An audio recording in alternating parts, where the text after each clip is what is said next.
അതാണ് ഇത് നമ്മൾ ക്രിയേറ്റ് ചെയ്യണം. തീർച്ചയായിട്ടും. വേറെ പുറത്തുനിന്ന് ഒരാൾ വന്ന് ഇത് ക്രിയേറ്റ് ചെയ്ത് നമ്മളെ ബിസിനസ്സിന് തരില്ല. അതെ.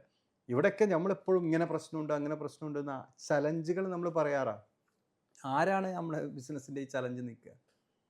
എൻ്റെ ബിസിനസ്സിൻ്റെ പ്രോബ്ലം തീർക്കാൻ പുറത്തുനിന്ന് ആരെങ്കിലും വലിയ നമ്മളെ ആരെങ്കിലും വന്ന് ഇറങ്ങി വന്ന് നന്നാക്കി തരും വിചാരിച്ചിരുന്നാൽ നടക്കുമോ? ഇതിൻ്റെ റെസ്പോൺസിബിലിറ്റി നമ്മൾ തന്നെ ഏറ്റെടുക്കുക. എവിടെയാണോ ക്ലാരിറ്റി കുറവുള്ളത് അതിൻ്റെ കാരണക്കാരൻ ഞാൻ തന്നെയാണെന്ന് വിശ്വസിക്കുക. അപ്പോഴേ നമ്മൾ അവിടെ ഇടപെടും. എന്ന പോലെ ബിസിനസ്മാൻ ഓരോ ചെറിയ പ്രശ്നത്തിലും ഞാൻ എപ്പോഴും പറയാറുണ്ട്, അവിടെ ഒരു പുക ഇങ്ങനെ കാണുന്നുണ്ട്, അവരെന്തോ കുസു പറയുന്നുണ്ട്, എന്തോ ഒരു പ്രശ്നമുണ്ട് നമ്മുടെ ടീമിൽപ്പെട്ട തന്നെ. അപ്പോൾ വിചാരിക്കും അതിൽ പോയി ഇടപെടണ്ട, ചോദിക്കണ്ട, അത് അവരങ്ങ് തീർത്തോളും എന്ന് വിചാരിച്ച് നമ്മൾ വിടും. നമ്മളെ ബിസിനസ്സിനകത്ത് ചെറിയൊരു പ്രശ്നം നടക്കുന്നുള്ളൂ, അത് നമ്മൾ മെല്ലെ മാറി നിൽക്കും, അവർ തീർത്തോളും എന്ന് വിചാരിച്ചിട്ട്. പക്ഷേ കുറച്ച് കഴിയുമ്പോൾ അത് പുകഞ്ഞ് കത്തി ഒന്നായിട്ട് ചെല്ലുമ്പോൾ നമ്മൾ എന്ത് ചെയ്യേണ്ടി വരും? അവിടെ ഇടപെടേണ്ടി വരും. എപ്പോഴെങ്കിലും പുക കണ്ടാൽ ഇടപെടുക. അപ്പം ചെന്നാൽ ചെറിയ എഫേർട്ട് മതി. ആ പുക അനക്കം കാണുമ്പോൾ നമുക്കവിടെ ചെന്ന് തിരുത്തി അവർക്ക് വേണ്ട വിധം ഡൈവേർട്ട് ചെയ്ത് വിട്ടാൽ പിന്നീട് വലിയൊരു തീ കത്തുന്ന സമയത്ത് അതുപോലെ ചിലപ്പോൾ കെടുത്താൻ കഴിഞ്ഞോളന്നില്ല. ഇത്തരത്തിലുള്ള ചെറിയ പ്രശ്നത്തിലും ബിസിനസ്മാൻ അതിൻ്റെ അവയർനെസ് കൊടുക്കണം. ഞാൻ പറഞ്ഞല്ലോ, ഓരോരുത്തർക്കും ഓരോ ഉത്തരവാദിത്വമുണ്ട്. നമ്മളത് അവർ ചെയ്യുന്നതിൽ പരാജയമായിരിക്കും. നമ്മൾ അവരെ സപ്പോർട്ട് ചെയ്യാൻ വേണ്ടിയിട്ടായിരിക്കണം. നമ്മളൊരിക്കലും ഏറ്റെടുക്കരുത്.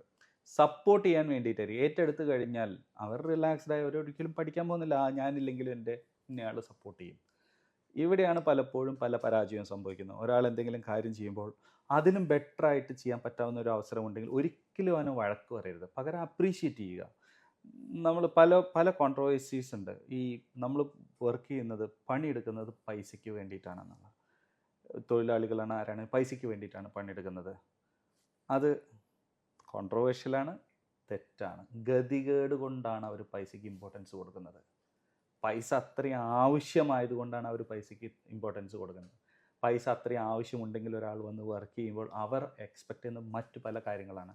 അപ്രീസിയേഷൻ, എൻ്റെ ലൈഫിൻ്റെ എൻ്റെ നിലവാരം കൂടണം, എൻ്റെ സൊസൈറ്റി, എൻ്റെ ചുറ്റിനുമുള്ള ആളുകൾ സന്തോഷിക്കണം. ഇതൊക്കെ എല്ലാവരും ഉള്ളിൻ്റെ ഉള്ളിൽ ആഗ്രഹിക്കുന്ന കാര്യങ്ങളാണ്. പൈസയുടെ ഇമ്പോർട്ടൻസ് എന്ന് പറയുമ്പം ഹനീഫിക്ക് ഇപ്പോൾ ഒരാൾക്ക് സാലറി ഹൈക്ക് കൊടുക്കുകയാണ്. എത്ര മാസം ഉണ്ടായിരിക്കും ആ ബൂസ്റ്റ്? എനിക്ക് ഹൈക്ക് കിട്ടി, എനിക്കിത് കുറേ കാര്യങ്ങൾ ചെയ്യണം. പരമാവധി 3 മാസം. 3 മാസം അവനിൽ ആ ഒരു മോട്ടിവേഷൻ ഒരു പക്ഷേ ഇങ്ങനെ തിളയ്ക്കുന്നുണ്ട്. അത് കഴിഞ്ഞു, പൊരുത്തപ്പെട്ടു. പിന്നെ ആ പൈസയ്ക്ക് അവനെ തൃപ്തിപ്പെടുത്താൻ കഴിയില്ല. അപ്പോൾ അവരെ മോട്ടിവേറ്റ് ചെയ്യണം. നിങ്ങൾ ചെയ്യുന്നത് മോശമാണെങ്കിൽ പോലും, ചെയ്ത രീതികൾ ഒരു പക്ഷേ അബദ്ധമാണെങ്കിൽ പോലും, ഹി പുട്ട് ആൻ എഫേർട്ട്, അതിനെ അപ്രീഷിയേറ്റ് ചെയ്യുക. എന്നിട്ട് നിങ്ങൾക്ക് ഇന്ന രീതിയിൽ ചെയ്താൽ ഇതിലും ബെറ്ററായിട്ട് നിങ്ങൾക്ക് ചെയ്യാൻ പറ്റുമായിരുന്നോ? ഒരു ചോദ്യമാണത്. ഒരു പക്ഷേ ആ നിമിഷത്തിൽ പറ്റിക്കൊള്ളുന്നില്ല, പക്ഷേ അവന് വീണ്ടും വിചാരം ഉണ്ടാക്കാൻ നമുക്ക് ഹെൽപ്പ് ചെയ്യാം, അല്ലേ? ഇപ്പോൾ കഴിഞ്ഞ ദിവസം നമ്മളുടെ കോൾ സെൻറ്ററിലെ പേഴ്സണ്, ആ കുട്ടി ഒരു കാര്യം, ഒരു പ്രോബ്ലം, അതിനെ ഏറ്റെടുത്ത രീതികൾ എനിക്ക് തോന്നി അതിലും ബെറ്ററായിട്ട് ചെയ്യാൻ പറ്റുമോ എന്നുള്ളത്. ഞാൻ ആ കുട്ടിയോട് സംസാരിച്ചിട്ടില്ലായിരുന്നു. അന്ന് ആദ്യമായിട്ടാണ് സംസാരിക്കുന്നത്. ചോദിച്ചു എന്താണ് പ്രശ്നം എന്ന് വെച്ചു. What is the challenge you are facing? അപ്പോൾ പറഞ്ഞു ദർ ഈസ് എ പ്രോബ്ലം, ഇങ്ങനെയാണ് അങ്ങനെയാണെന്നൊക്കെ പറഞ്ഞു. അപ്പം കൺഗ്രാജുലേഷൻസ്, നിങ്ങൾ ചെയ്ത രീതികളൊക്കെ നിങ്ങളെ സംബന്ധിച്ചിടത്തോളം ഏറ്റവും നല്ല രീതിയിൽ, നിങ്ങൾക്കറിയാവുന്ന ബെസ്റ്റ് രീതിയിൽ തന്നെ നിങ്ങൾ ചെയ്തു. കൺഗ്രാജുലേഷൻസ് പറഞ്ഞപ്പോൾ ആ കുട്ടി എന്നോട് സംസാരിക്കാനുള്ള താല്പര്യം കാണിച്ചു. ഞാൻ തിരിച്ചു ചോദിച്ചു, ഇതിലും ബെറ്ററായിട്ട് നിങ്ങൾക്ക് ചെയ്യാൻ പറ്റുമെന്ന് തോന്നിയിട്ടുണ്ടോ എന്ന് വെച്ചു. ഒന്ന് ആലോചിച്ച് നോക്കിയേ. അപ്പോൾ പറഞ്ഞു മേ ബി ബെറ്റർ വേസ് ഉണ്ടായിരിക്കാം, പക്ഷേ എനിക്ക് ആലോചിച്ചിട്ട് കിട്ടുന്നില്ല. അപ്പോൾ ഗേറ്റ് തുറന്നു തന്നു. അപ്പോൾ ഞാൻ പറഞ്ഞു, നിങ്ങൾ ഇത് ഇങ്ങനെ ചെയ്യുന്നതിന് പകരം ഈ രീതിയിൽ ചെയ്താൽ എനിക്ക് തോന്നുന്നു ബെറ്റർ ആയിരിക്കും, എന്താ നിങ്ങളുടെ അഭിപ്രായം? അപ്പോഴാണ് കുട്ടി ശരിയാണല്ലോ, അത് അതിലും ബെറ്റർ ആണല്ലോ. കുട്ടി സംശയം ചോദിക്കാൻ തുടങ്ങി. ഞാൻ എന്നോടുള്ള റെസ്പെക്റ്റ് അവിടെ ഞാൻ ബിൽഡ് ചെയ്ത് തുടങ്ങി.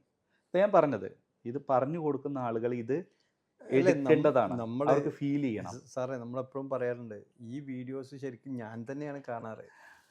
കാരണം എന്തെന്നറിയോ, ഇത് നമ്മൾ ഇതിനു വേണ്ടിയിട്ടല്ല, ഇത് നമ്മളോട് പറഞ്ഞുകൊണ്ടിരിക്കുന്നതാണ്.